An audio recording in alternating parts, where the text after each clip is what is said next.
నమస్కారం ఈటీవీ 360కి స్వాగతం. ముందుగా ప్రధానాంశాలు. 10,000 ఉద్యోగాల భర్తీకి ఆర్థిక శాఖ పచ్చజెండా. ఖాళీల వివరాలు అందగానే నోటిఫికేషన్ విడుదల. కరువును తరిమికొట్టేందుకు సర్కారు ప్రయత్నాలు. 1,200 కోట్ల రూపాయలతో దీర్ఘకాలిక ప్రణాళికలు. 2 ఏళ్లలో ఏపీకి ఎంతో సాయం చేశాం. గణాంకాలు విడుదల చేసిన కేంద్రం.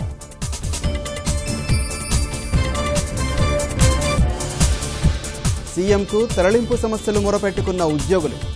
గడువు ఆగస్టు 31 వరకు పెంచాలని విజ్ఞప్తి. లభించని హామీ.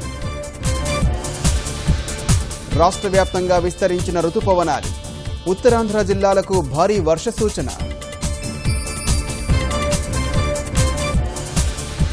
కాంగ్రెస్ పార్టీ ప్రక్షాళనకు సోనియా నిర్ణయం. భారీ మార్పుల తర్వాతే రాహుల్కు పగ్గాలి. పాకిస్తాన్ వద్ద 130 వరకు అణ్వాయుధాలు. అమెరికన్ కాంగ్రెస్ కమిటీ అంచనా.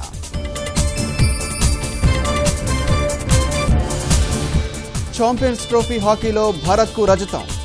ఆస్ట్రేలియా చేతిలో 1-3 తేడాతో ఓటమి.